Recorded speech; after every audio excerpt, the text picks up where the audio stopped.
भारतीयता के बारे में और हिंदुत्व के बारे में आपके क्या विचार हैं? क्योंकि ये मोक्ष भूमि है। तो अगर हमने इसमें जन्म पाया है तो हर भारतीय के लिए बहुत गर्व का विषय है। सुधांशु जी आरोप लगाता रहता है कि भारतीय जनता पार्टी पक्षपात करती है। हम किसी के साथ भेदभाव नहीं करते, भेदभाव वो करते हैं। जैसा कि अल्पसंख्यक समुदाय में 4 विवाह की प्रथा है। हमारे संविधान के नीति निर्देशक तत्वों में ये लिखा है कि समान नागरिक संहिता होनी चाहिए। तो आने वाले दिनों में चुनावों में भारतीय जनता पार्टी की क्या रणनीति रहने वाली है?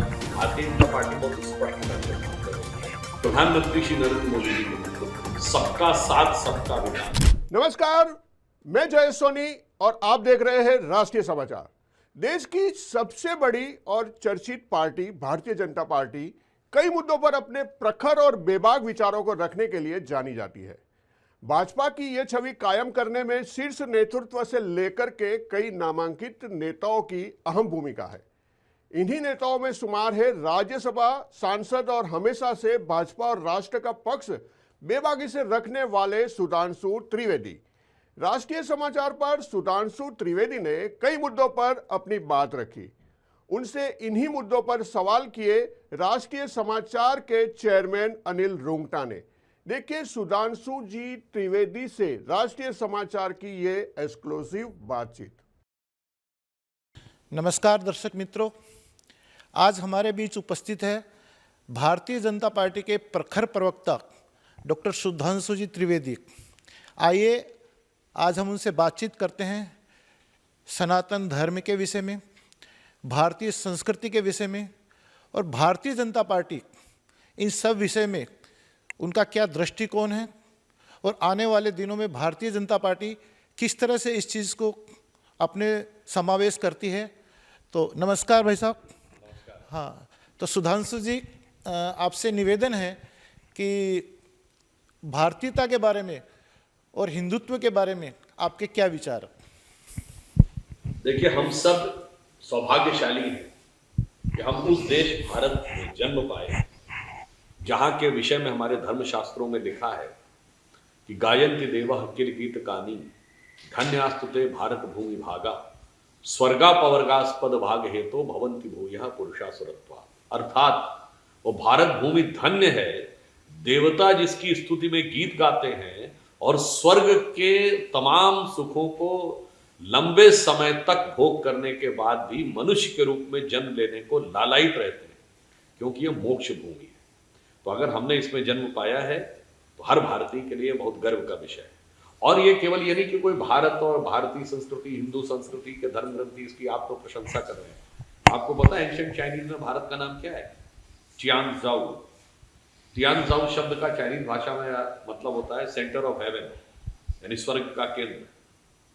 जापानीज भाषा में इसको तियानजुक कहते हैं, यानी स्वर्ग का केंद्र। और जर्मनी का बहुत बड़ा फिलोसफर ऑर्थर शोपेनहावर, जिसने उपनिषदों का जर्मन में ट्रांसलेशन किया, उसने ये कहा कि Upanishad philosophy is a product of highest human wisdom, यानी उपनिषदों का दर्शन मनुष्य के ज्ञान की पराकाष्ठा है।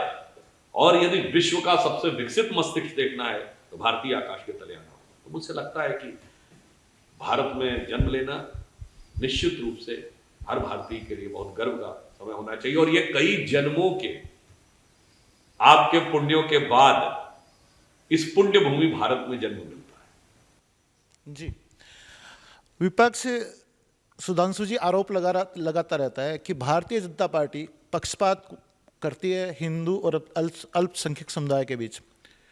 भारतीय जनता पार्टी प्रधानमंत्री श्री नरेंद्र मोदी जी के नेतृत्व में सबका साथ सबका विकास और सबके विश्वास में विश्वास रखते हैं। हम किसी के साथ भेदभाव नहीं करते, भेदभाव वो करते थे। वास्तविकता ये थी, जो बात मैं पहले भी कह चुका हूं, इस देश के 3 टुकड़े हुए, एक पाकिस्तान बना, एक बांग्लादेश बना और एक भारत बना। पाकिस्तान और बांग्लादेश में हिंदुओं से घृणा पढ़ाई गई, प्रचारित की गई, और दुर्भाग्य से भारत में भी हिंदुओं से घृणा पढ़ाई भी गई, प्रचारित भी की गई। उससे बड़ा दुर्भाग्य कि हिंदू समाज के भिन्न भिन्न लोगों के आपस में एक दूसरे के प्रति वैमनस्य और बैर का भाव बैठाया गया, एक प्रांत के मन में दूसरे प्रांत के प्रति। आपने देखा ना, तमिलनाडु के एक मंत्री बिहार वालों के लिए क्या बोले, तेलंगाना के मुख्यमंत्री ने कहा बिहार वालों का डीएनए ऐसा है, तो कभी कोई महाराष्ट्र का नेता बोल देता है यूपी वालों के लिए, तो कभी कोई दक्षिण भारतीयों पे कमेंट कर देता है, फिर भाषा पे लड़ाओ। आपने देखा ना, तमिल हिंदी तो कन्नड़ हिंदी में लड़ाई हो जाए, तो मराठी हिंदी में लड़ाई हो जाए, फिर उसके बाद जाति पे लड़ाओ। तो सब में एक दूसरे के प्रति बैर भाव पैदा करने का प्रयास करो।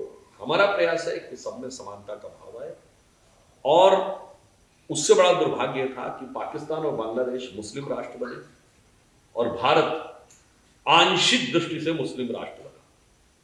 ये मैं पहले भी कह चुका हूं, संवैधानिक दृष्टि से भारत आंशिक मुस्लिम राष्ट्र था। अन्यथा जो लोग कहते हैं, तो मैं दावे के साथ कहता हूं, एक सेक्युलर देश बताइए जहां 1985 के शाह बानो केस का उदाहरण देते हुए कहता हूं कि सर्वोच्च न्यायालय और शरिया में मतभेद दिखाई पड़े और सर्वोच्च न्यायालय का निर्णय एक तलाकशुदा महिला को केवल थोड़ा सा मुआवजा देने के लिए शरिया के विरुद्ध नजर आए, तो देश की संसद सर्वोच्च न्यायालय के निर्णय को रौंद कर शरिया को उससे ऊपर कर दे।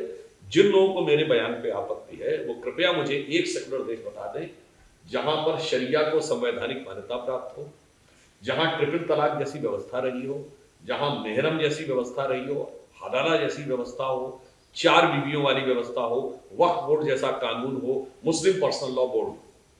अब प्रधानमंत्री श्री मोदी जी के नेतृत्व में ये वास्तविक रूप से एक सेकुलर राष्ट्र के रूप में परिवर्तित हुआ। जी, तो जैसा कि अल्पसंख्यक समुदाय में 4 विवाह की प्रथा है, वक्फ बोर्ड का कानून है, और बहुत सारी ऐसी चीज़ें दी गई है जो समानता के अधिकार से अलग है, तो क्या भारतीय जनता पार्टी इस विषय में आगे आने वाले सालों में कुछ करने जा रही है?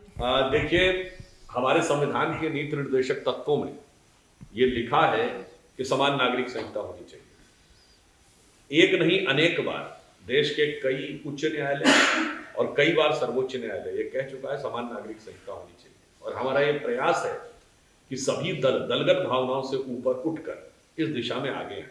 जैसे कई ऐसी कुरीतियां थी जो प्रधानमंत्री मोदी जी की सरकार ने आकर समाप्त किया, तलाक बिद्दत को खत्म किया, ट्रिपल तलाक को समाप्त किया, और एक मेहरम की व्यवस्था होती है, शायद बहुत से लोगों को नहीं पता हो। मेहरम व्यवस्था ये होती थी कि अगर हज पे जाना है तो इस्लामिक मान्यता के अनुसार महिला नहीं जा सकती है, मतलब 4 महिलाएं भी सोचें तो वो नहीं जा सकती, माँ बेटी चाहे तो वो नहीं जा सकती हैं, 2 बहनें चाहें तो वो नहीं जा सकती हैं, ननंद भौजाई चाहे तो नहीं जा सकती हैं, सास बहू चाहे तो नहीं जा सकती हैं, जब तक एक पुरुष उनका संरक्षक बन के ना जाए, और उस संरक्षक पुरुष को मेहरम कहते थे। मोदी जी ने आकर उसको समाप्त कर दिया।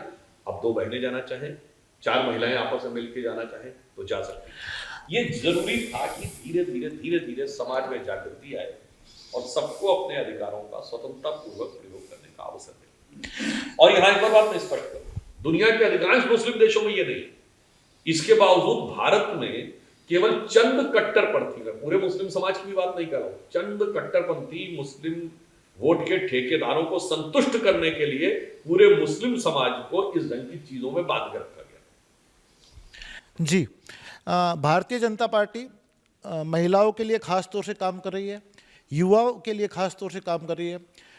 उसका परिणाम स्वरूप बिहार में उनके चुनाव रिजल्ट को देख करके समझ में आया।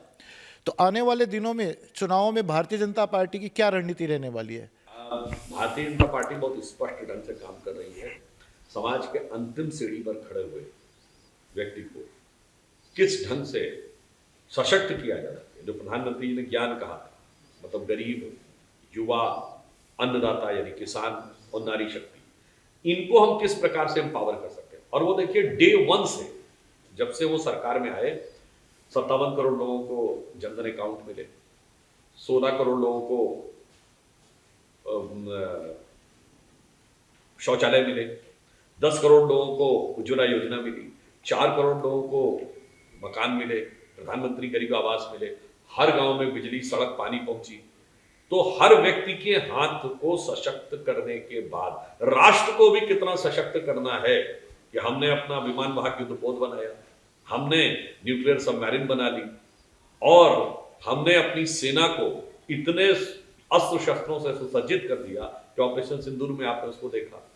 तो प्रधानमंत्री मोदी जी के नेतृत्व में भारतीय जनता पार्टी और एनडीए की सरकार का लक्ष्य है अंत्योदय, अंतिम सीढ़ी पर खड़े व्यक्ति का उदय, देश की समृद्धि, तीसरा देश की सुरक्षा और चौथा देश का सांस्कृतिक गौरव। जी,